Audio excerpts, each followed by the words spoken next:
Yes, sir. We got to give a special shout out. It's your boy Gabos. Appreciate you guys for rocking out with me. I rock with you if you rock with me. You know the vibes. Yo, how a 2-star recruit became an NFL superstar. Bro, Justin Jefferson is the best receiver in the NFL. I don't care. I want to hear it. He's the best receiver in the NFL. Leave in the comment section your top 5 wide receivers. I bet you JJ's on one of them. He's on all of them, you know. I don't watch college football. So with that being said, there's a lot about this dude I really don't know. I actually found out about him when he got drafted to the Minnesota Vikings. So we're going to take a look back to how this dude's career got started and how he became King Gritty, you know what I'm saying, and arguably the best receiver in the league. Like, comment, and subscribe. It's your boy Gabos, and we're going to make it do what it do. Appreciate y'all. But this 2-star recruit came into the league and took it over right away. 2-star. So how did he do it? Well, here's the story of Justin Jefferson.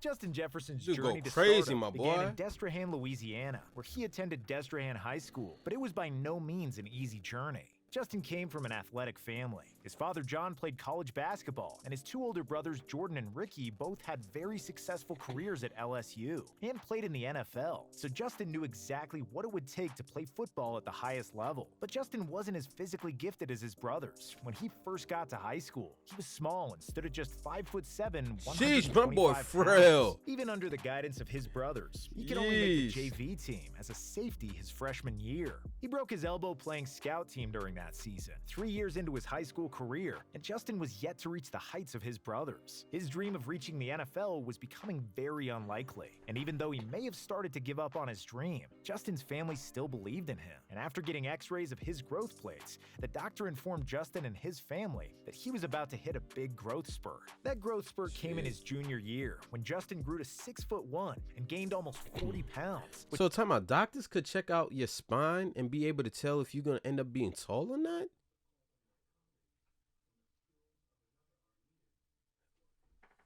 Bro, what? Which gave him a shot with the varsity team. While he did get on the field in his junior season, his knees constantly knotted up due to his massive growth spurt, and he ran with a limp. This made him look uncoordinated and limited his explosiveness. So with one last offseason to follow his brothers and play Division I college football, Justin was on a mission. He started to spend countless hours with his older brother Jordan, working on route running and watching YouTube videos of NFL receivers, picking out things to add to his game. And once it was time for his final high school season, all of his hard work paid off. His knees were no longer knotting up, and he became a dynamic playmaker. Justin exploded with 44 receptions for 956 yards and 9 touchdowns. On 44 catches? This was just a small glimpse of what the rest of his career would look like. The problem bro. Even after Justin's 926 yards on 44 catches. Nah, like yeah, I swear, high school don't play with no cornerbacks and no safeties, bro. Oh Lord, not 26, 44 catches.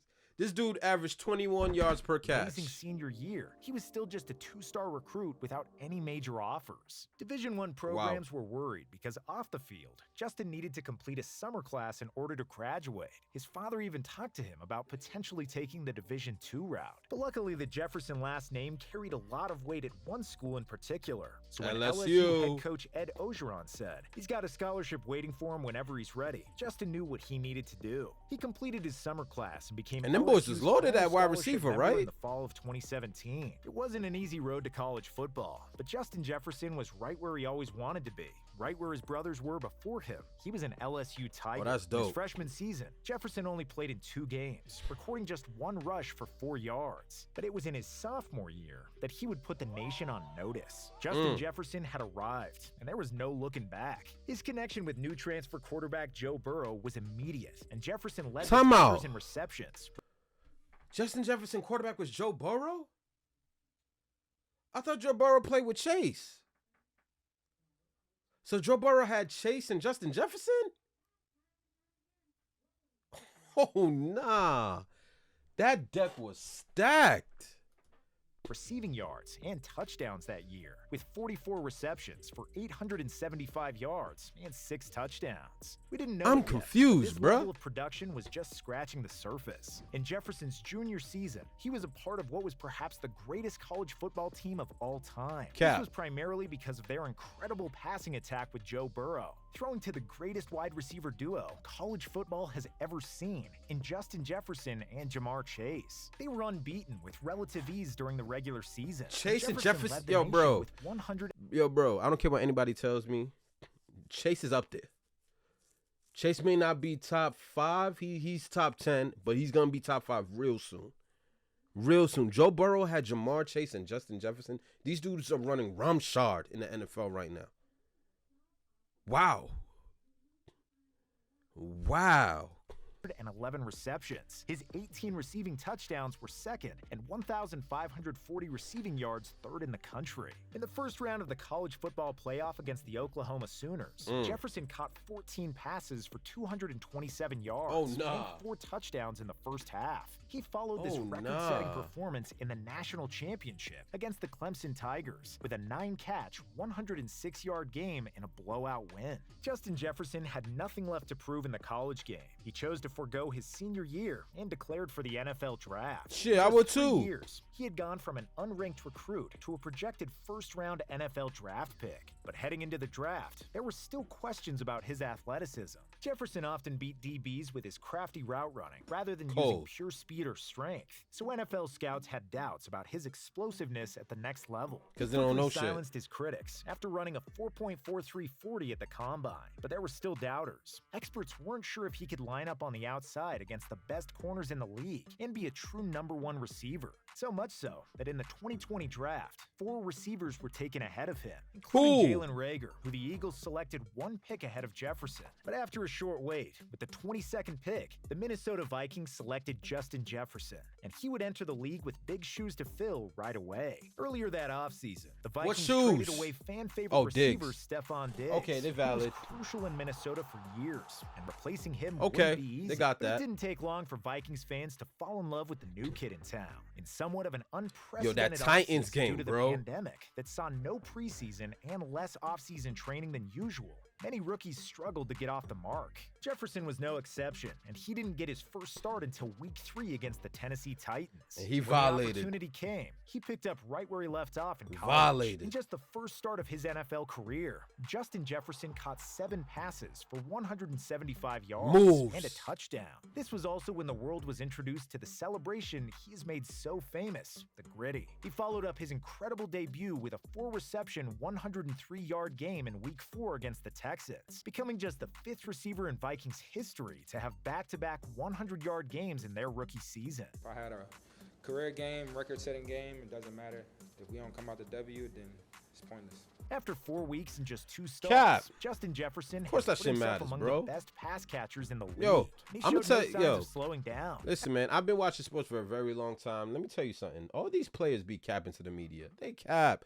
It's not to say that they're not team players. Everybody, they play for a team, but trust and believe, their numbers matter. If the team wins and they have nothing to do with why the team won, that's going to bother them. Regardless of what they get on the podium and tell the media, talking about, I got 4 catches, 100 yards. It don't matter as long as the team win. Cap. All these numbers matter. And you can make the argument that the wide receiver position is actually the most diva position in the league. You know what I'm saying? These dudes care about the numbers. They care about having the ball in their hands. Don't ever listen to them when they start preaching this. The team should over individual success. It's just the fact that, individual success gets a lot of flack and it makes you look selfish. And I guess so players avoid that route of looking selfish in front of the media and in front of, articles and stuff like that. But between you and I, we know the real. These guys want the ball in their hands all the time. They want to be the reason the team wins all the time. After a Week 6 explosion against the Atlanta Falcons, Unstoppable. Jefferson put up 166 yards and 2 touchdowns. His frightening pace made breaking the rookie receiving record a realistic goal. In Week 13 against the Jaguars, 121 yards and a touchdown saw him break the 1,000-yard receiving mark. It took him just 12 games to reach the milestone, making him the 5th fastest player in NFL history to reach 1,000 yards. Justin Jefferson's silky route running, combined with his incredible ability to get to the point of the catch, made him almost unstoppable to cover one-on-one. After Justin's Week 15 game against the Chicago Bears, where he hauled in 8 receptions for 104 yards, he broke Randy Moss's Vikings rookie record for receptions. And in the final game of the season in Detroit, he had 9 receptions for 133 yards to set a new NFL rookie record for receiving yards. Jefferson finished the year with 88 receptions for 1,400 yards and 7 touchdowns, was selected to the Pro Bowl, and was a second-team All-Pro.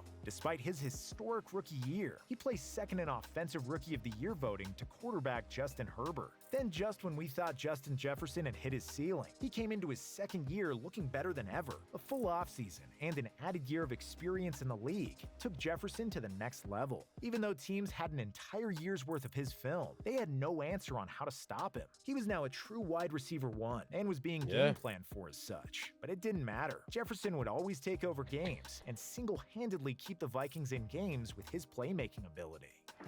I swear this boy don't drop a thing, man.